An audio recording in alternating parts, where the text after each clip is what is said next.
O que é ser homem? É não matar o cara enquanto ele dorme. O guerreiro é feito pra ganhar, mas quem ganha não é quem faz tudo pra ganhar a vida inteira. E é por isso que os honrosos vencem e os pilantras perdem. Sempre. Mas é no fim. É ao longo do tempo. E aí, galera? Hoje a gente vai falar de um anime que eu assisti recentemente, ao vivo, junto com o pessoal. Chama Vinland Saga. É sobre a conquista viking dos territórios da Inglaterra, por volta do ano 1000. E aí os vikings da Dinamarca estão tentando conquistar os territórios lá da Inglaterra. As lutas do desenho são muito legais. Isso foi o que me chamou a atenção logo no começo. As animações dos movimentos e tal. Muito legal. Também, na medida em que os episódios foram passando, o desenvolvimento de personagem foi o que me chamou mais atenção. Muito interessante como você vê o personagem, parece que ele é um vilão, ou parece que ele é um cara assim, assado, e tudo muda. Os acontecimentos fazem você mudar a sua visão sobre o que ele fez antes. Não é só que ele faz coisas diferentes, entendeu? É que os acontecimentos dão uma luz totalmente diferente ao que aconteceu antes. Você tem esse menino, que é o personagem principal do desenho. Tudo começa quando o pai dele é assassinado na frente dele por um pirata, numa briga de piratas. E o pai dele é o melhor lutador, é o cara mais honroso, mais certo, mais justo, mais perfeito, impecável. E aí ele é vencido na pilantragem, na trairagem. Ele vence na batalha que era pra, garantir que ele ia sobreviver. E aí o cara, manda uns arqueiros atirarem de longe, pega o filho dele como refém, justamente. Então esse molequinho, que é o principal, ele foi pego de refém, viu o pai dele sendo assassinado injustamente por esse cara. E aí ele quer se vingar. Ele quer matar esse outro cara. A questão é que, na verdade, não é que o outro cara era um vilão. É que ele tava seguindo ordens. E ele vai se provando um tutor de verdade pro moleque. Ele pega o moleque e ele ensina o moleque. Do jeito dele ali. Então a gente tem esse começo que é praticamente a pedagogia da criação do guerreiro. A figura do pai que é muito grande, que você precisa honrar. Isso daí faz parte de tudo. Se você não venera de alguma forma a grandeza dos seus ancestrais, já perdeu um pedaço. Depois você tem também a dureza, aquela missão. Você precisa ser duro e ficar mais forte por alguma razão que é muito maior do que qualquer outra coisa. O prazer, o descanso, essas coisas aí que geralmente movem as pessoas não guerreiras. As coisas da vida. No guerreiro essas coisas estão totalmente apagadas. Elas nem valem nada. São coisas dos fracos. Sendo que é a coisa da vida, é o normal. Mas na vida do guerreiro, em geral por razões exteriores que ele aprende, não é assim que funciona. Tem coisas muito, muito, muito mais importantes. E a honra geralmente é uma delas. Mas é complicado. E o meu episódio favorito, o momento favorito dessa série, é quando o menino, ele quer vingar o pai, e aí ele dá um jeito de ser levado junto com os assassinos do pai. E ele chega a ter uma oportunidade de matar o cara dormindo. E ele não mata. Ele quer o duelo justo. Porque ele é filho do pai dele. E aí você vê que o cara, na verdade, sabia. Ele tá de olhos abertos. Você fica em dúvida. Peraí, mas ele ia deixar o moleque assassinar ele? Ele também deve ter peso na consciência. Ele sabe. Ele não revela isso, mas você percebe pelas ações dele que ele sabe que o pai dele era o melhor e que ele quer mesmo cuidar desse moleque e que ele tem peso na consciência. Ao mesmo tempo em que ele é um mercenário. Ele tava seguindo ordens ali. Ele fez o certo. Ele fez o que tinha que fazer. E aí depois também tem uma cena que me fez falar sobre isso até ao vivo. A história de jogar areia no olho do outro. Você ganha uma briga muito mais fácil se você mata o cara enquanto ele tá dormindo, se você joga areia no olho do outro, se você dá golpe baixo, se você quebra todas as regras e se você faz todas as pilantragens desonrosas e tudo mais. Então você poderia dizer que para ser um bom guerreiro você precisa fazer essas coisas. É melhor você ser assim. A honra é só... Pra que serve esse negócio? Só atrapalha. Você vai perder a batalha por causa dela. Só que é aí que entra a questão da criação do guerreiro, da pedagogia, da passagem do tempo. O efeito que tem no cara ele ser alguém que é desonroso, que não tá nem aí, entendeu? Faz o que quer mesmo, mata os caras dormindo, come o que quer e dane-se. Versus, ao longo dos anos, o cara que se importa de verdade com essas coisas. Ele fica cada vez mais forte, cada vez melhor, cada vez mais nobre, forma mais alianças. O traíra, o pilantra, o que joga areia nos olhos dos outros, beleza, naquela hora ele vai ter muito mais chance de ganhar aquela batalha. Só que a vida desse cara foi uma vida que não o construiu como guerreiro, provavelmente, e o cara que não vai estar jogando areia no olho nessa mesma luta, talvez acabe vencendo por outras razões, porque ele é um cara que se importa com essas coisas, que foi moldado pela honra. É por isso que muito da nossa criação é assim. da perspectiva de quem tá sendo obrigado a seguir aquelas coisas, parece só absurdo, um enfraquecimento à toa. Mas os adultos, os mais velhos, eles sabem que a vida vai passar e você lá pelos 30, 40, 50 anos, você vai ver que toda essa dureza, ela te criou, ela te moldou, ela te tornou alguém muito melhor do que se você tivesse, sim, feito qualquer coisa que você queria mesmo daquele jeito. Essa é uma grande ambiguidade do modo de vida do guerreiro. Porque pra que é você ser um guerreiro? Pra vencer, pra destruir, pra proteger os seus. E aí você vem com essa história de código de honra. O que os guerreiros têm código de honra? Que não é só entre eles. Entre eles é tudo justificado pra vencer os inimigos. Mas esse código de honra que transcende os seus aliados, que é uma coisa que você não faz e ponto. Que até pros inimigos se aplica. Primeiro que quando você cresce, você tá entre seus conterrâneos ali, não são bem amigos, bem inimigos. Tem gente de todos os tipos. Você não vai conseguir ser ensinado a só pilantrar os seus inimigos muito fácil. Você vai pilantrar as pessoas que são seus conterrâneos. Então já começa que é meio complicado ensinar os outros a serem pilantras, né? Mas enfim. É por isso. O guerreiro é feito pra ganhar. Mas quem ganha não é quem faz tudo pra ganhar a vida inteira.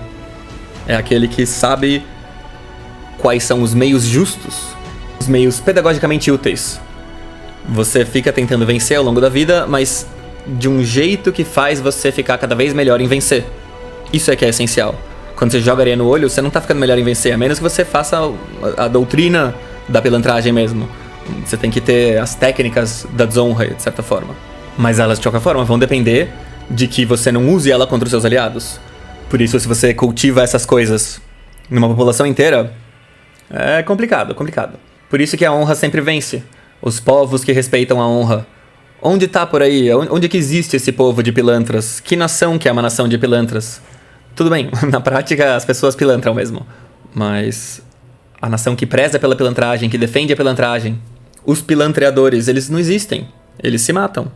Por isso que sempre tem o jeito de ser homem, o código dos homens em qualquer povo. Você pode não chamar de honra, mas sempre vai ter elementos que envolvem um jeito do cara ficar cada vez mais forte, sem desrespeitar esse princípio de pilantrar os outros pra vencer e acabar se enfraquecendo nesse processo, porque daí não vai ficar mais forte porque vai estar aprendendo a pilantragem, e ainda por cima ferrar os aliados dele, que precisam estar crescendo junto nesse mesmo processo. Cada vez que um cara faz pilantragem perto de outro, ele incita a pilantragem no outro e tudo mais. Cara, é evidente como que isso é útil. E é por isso que os honrosos vencem e os pilantras perdem. Sempre. Mas é no fim, é ao longo do tempo. Uma nação pode pilantrar a outra, mas quanto tempo até ela acabar se autodestruindo? Essa é a questão. Qualquer tribo que não respeita os princípios de honra entra em colapso. Por isso que parte dessas características masculinas que você considera fracas, né, não são exatamente o melhor, que o cara tem aqui. O homem não pode falar de certos assuntos e essas coisas. O homem não pode chorar, vai. Eu fico tão bravo quando as minas começam a problematizar isso, porque é muito elas pedindo pra você chorar, sabe? Chora aí, pede pra sair. Mostra quem você é, entendeu? Não dá pra levar a sério, é óbvio que não tem essa, entendeu? Não chora e pronto. Essa é a regra e acabou. Não tem conversa. Isso nunca vai mudar. Quando uma mina fala que isso tem que acontecer, ela tá confessando que ela tá falando besteira, entendeu? No contexto do cara poder confessar fraquezas pra sua própria namorada, por exemplo. Isso é uma discussão seríssima que elas precisavam ter. Porque eu não acho que as feministas têm abertura pra discutir com os próprios namorados de uma forma que elas entendam que o cara é fraco. Elas ainda querem o cara forte. Elas ainda precisam romantizar essa figura masculina. Então, assim, não adianta. Pode problematizar o quanto você quiser. Que o cara não chora, mas ele não vai chorar mesmo, porque senão ele não vai ter você. As mulheres votam com as pernas, tá ligado? Se elas querem alguma coisa, elas precisam ficar com os caras que fazem aquela coisa, senão a gente não acredita. Eu vi hoje um episódio de um... Nossa, não tem nada a ver, mas acaba sendo perfeito pra isso. Uma menina que tava reclamando que ninguém doava dinheiro pra ela lá no canal dela. Ela tava brava, chamando os caras de lixo, dizendo que, tipo, como assim você me respeita? Se você me respeitasse, você me doaria dinheiro. Eu registro o seu respeito com uma doação. E, tipo, eu acho que os homens têm isso com o sexo das mulheres. Você só registra que a mulher gosta mesmo da coisa quando ela dá pra você. Se não, é só blá blá blá. Como é que você vai saber? As minas falam tudo quanto é coisa.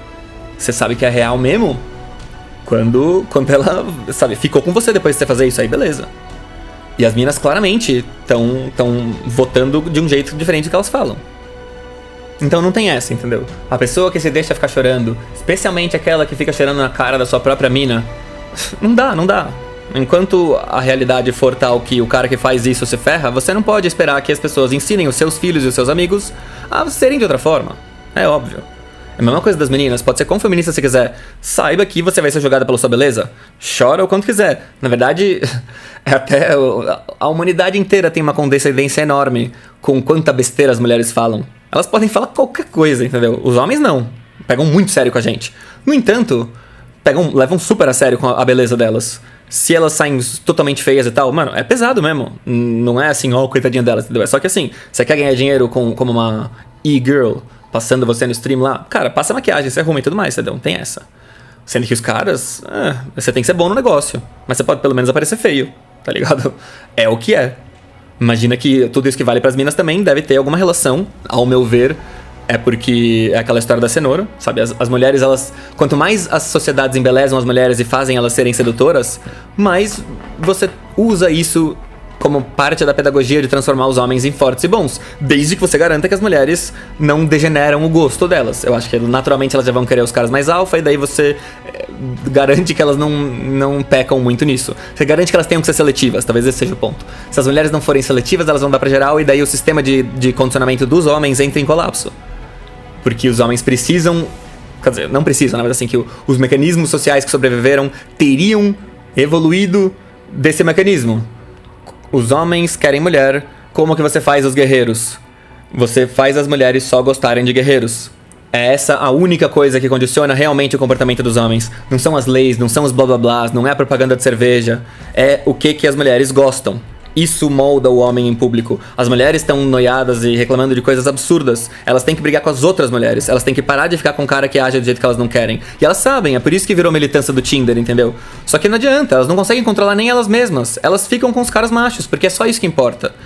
O problema delas é que os caras não conseguem se importar com elas em outra esfera. Elas queriam que a gente desejasse uma coisa diferente. Eu vejo isso nos vídeos que é muito tirânico, né, quando a mulher fala isso. É bizarro. Que a mulher tá reclamando que os caras veem pornografia e daí eles ficam gostando das coisas que ela acha errado que ele goste. Ele devia gostar de outra coisa. É uma doença o cara gostar da coisa que ela não gosta que ele goste. Mas é verdade. É verdade. Aquilo que a gente gosta, qualquer que seja a razão, afeta totalmente a elas. Muito mais do que um monte de palhaçada. Como você controla isso? Sei lá, mas é isso. Enquanto as meninas continuarem tendo todas essas ambiguidades aí. Porque, beleza, quase todas as minas hoje tem um monte de blá blá blá sobre como outro homem deve se comportar e tal. Que tendem a o cara ser mais desconstruído. Quer dizer, tinham, né? Agora eu tô vendo cada vez mais a ressurgimento do homem de verdade. Mesmo as minas de esquerda ficam... elas não vão dizer assim, mas elas vão ficar aloprando que os caras são frescos, frouxos. Vai aumentar um pouco o nível de, entre aspas, homofobia. Agora elas desejam que o homem volte a ser um pouco mais homem de verdade. Precisa ter uma revisão aí. Um homem de verdade 2.0 que incorpora os elementos da desconstrução que elas consideram úteis. Mas tudo isso é blá blá blá. Na prática você olha e você vê quem que elas estão pegando. Se elas pegarem cara bombada, a gente vai ficar bombado e pronto. Como que elas fariam se elas realmente quisessem que a gente se importasse com alguma outra coisa além de sexo? Elas teriam que fazer mais coisa. Elas teriam que querer fazer outras coisas. O que um homem quer da vida? O homem se importa com poucas coisas. Elas querem esse querer aberto que engloba o universo delas, que só faz sentido se tiver alguém carregando você nas costas. Porque é muito infantil, tá ligado? Mas elas... Tudo bem que elas sejam assim.